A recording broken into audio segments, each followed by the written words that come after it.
Alhamdulillah, hadirin yang dimuliakan Allah Subhanahu wa taala. Baru saja kita mengerjakan sesuatu yang besar. Baru saja kita mengerjakan perkara yang besar, menghadap yang maha besar Allah Subhanahu wa taala. Kita yakinkan dalam hati kita, kita husnudzonkan dalam hati kita bahwa setelah kita menghadap kepada yang maha besar akan datang pertolongan yang besar. Bagaimana itu? Itu adalah rahasia Allah. Kapan itu? Itu pun juga rahasia Allah. Dan kita yakinkan dalam hati kita akan datang karunia-karunia yang besar, akan datang keberkahan-keberkahan yang besar. Kapan itu? Itu pun juga rahasia Allah. Bagaimana? Pun juga rahasia Allah. Hadirin yang dimuliakan Allah Subhanahu wa taala, salat ini adalah perkara yang besar.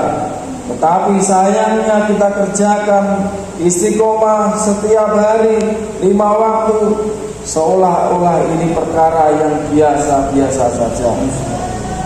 Padahal dunia ini akan berakhir, dunia ini akan hancur. Kalaupun dunia ini belum hancur, kita pasti yang akan mati. Hadirin yang dimuliakan Allah Subhanahu wa taala, kita akan mati, kita akan meninggalkan dunia ini. Maka bagaimana kita cangcut tali mondo dalam hati kita? Jangan sampai diri kita ini menuruti syahwat kita. Jangan sampai setiap hari kita hanya menuruti bujukan rayuan setan laknatullah alaih. Maka bagaimana kita setiap hari menginjak nafsu kita dan satu langkah lagi kita menuju surganya Allah Subhanahu wa taala. Hadirin yang dimuliakan Allah Subhanahu wa taala, ini adalah bulan Rajab.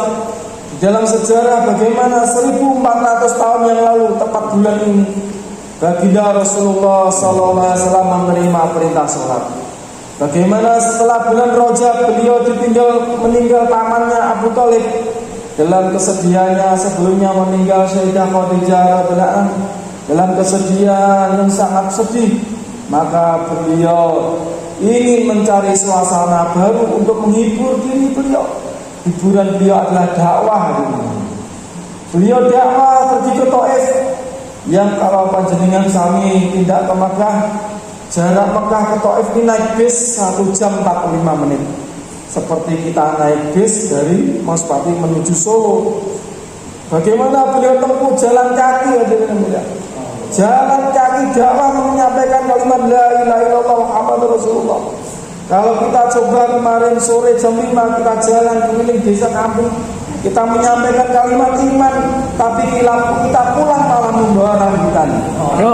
Tapi baginda Rasulullah SAW menyampaikan kalimat iman dakwah, apa yang beliau dapat? Beliau kira di Taif yang subur, dingin, suasana sejuk, maka orang-orangnya lembut. Tetapi yang beliau dapat adalah lemparan batu dari anak-anak hadirinnya. Bahkan anak-anak pun ikut melempari. Kemudian beliau sedih pulang dengan jalan kaki. Dalam tengah-tengah perjalanan, maka beliau bersandar pada sebuah batu. Hadirin yang mulia, solehnya baginda Nabi, kemuliaannya, hingga batu ini khidmat pada beliau. Batu yang keras melembutkan dirinya sendiri. Kemudian beliau bersandar seperti sandar kepada sofa. Batu tadi rubah menjadi sofa, hingga melakukan tangan beliau membekas di batu itu sampai sekarang. Dan itu masih ada, tetapi sayangnya oleh Wahabi batu itu disemen hingga hanya meninggalkan bekas semen itu saja. Hadirin yang dimuliakan Allah Subhanahu wa taala, baginda sedih pulang hingga ke Masjidil Haram. Beliau tertidur saking lelahnya hingga tengah malam dibangunkan oleh malaikat Jibril. Baginda dihibur oleh malaikat Jibril naik burung berkepala manusia, berkecepatan kilat. Hadirin yang mulia, hingga sampai ke Masjidil Aqsa dalam waktu 1 malam saja. Padahal ditempuh dengan unta bisa ditempuh dengan 1 bulan lamanya. Hadirin yang mulia Allah SWT, kemudian buruk ditambahkan beliau naik tangga. Dan diriwayatkan menurut para ulama, orang yang beriman kemudian dia mati, maka dia akan dipanggil Allah SWT menaiki tangga itu. Semoga termasuk diri kita. Amin. Kemudian dan baginda Rasulullah SAW naik tangga hingga berjumpa kepada Allah SWT. Dan malaikat Jibril pun tidak mampu menghantarkan baginda menghadap sendiri, hadirin yang mulia. Kemudian beliau balik ketemu dengan Nabi Musa, bolak-balik. Dan Nabi Musa ini menyarankan untuk 5 waktu, karena perintahnya 5 waktu hari ini. Bisa kita bayangkan bagaimana kalau 5 waktu sholat 24 jam dibagi 50, maka ketemunya 30 menit. Setiap 30 menit kita akan mendengar azan. Mau berangkat nyarit, ketemu azan, tidak jadi nyarit. Mau kumpul dengan istri, ketemu azan, tidak jadi kumpul.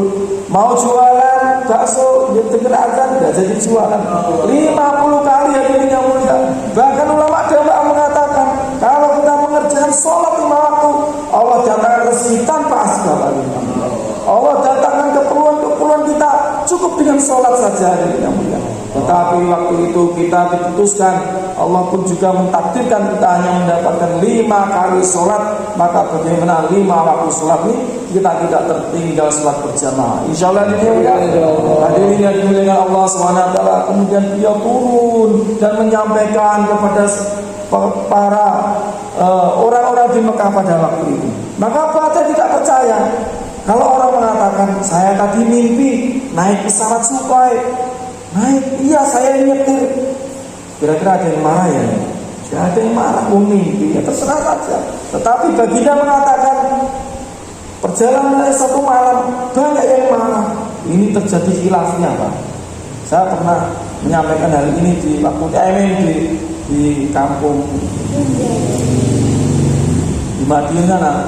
Kiainya itu marah. Ternyata dia tanya-tanya itu, ketika dia di pesantren yakinnya itu adalah mimpi. Jadi rohnya saja, rohnya baginda Nabi yang naik, bukan jasadnya. Dan tanya-tanya memang sebagian pesantren di Indonesia mengatakan itu adalah mimpi saja, tidak sak jasadnya. Tetapi ulama kita mengatakan sak jasadnya. Buktinya apa? Buktinya marah. Orang Mekah mengatakan marah. Kalau Nabi mengatakan mimpi, tidak ada yang marah di dunia. Sampai mengatakan bertanya, berapa jumlah jendela, berapa jumlah pintu di Masjidil Aqsa. Dan Nabi waktu itu disampaikan oleh Jibril sekian. Dan itu betul adanya jumlah jumlah pintu dan jendela pada saat itu. Hadirin yang dimuliakan Allah SWT, sekarang kita telah menerima sholat, maka bagaimana kita jaga sholat kita, apalagi ini nanti 27 Rajab tepat kita memperingati peringatan Isra wal Mi'raj. InsyaAllah ya, kita azamkan dalam diri kita mulai saat ini, kita kuatkan diri kita untuk mengerjakan sholat lihat 5 waktu berjamaah di masjid. Dan hadirin yang dimuliakan Allah SWT, alhamdulillah ini jamaah sudah 3 malam di masjid yang mulia ini. Matur suwun bapak-bapak, ikramipun listrik toyo ingkang bisa didamel dan pola tingkah kanca-kanca ingkang boten asuten ati disuwun ngapunten nggih. Niki lampu listrik ingkang dilasaken mugi-mugi dados penerangipun kubur panjenengan sami. Insyaallah. Subhanallah wa bihamdihi subhanallahi wa bihamdihi asyhadu an la ilaha illa anta astaghfiruka wa atubu ilaik. Assalamualaikum warahmatullahi wabarakatuh.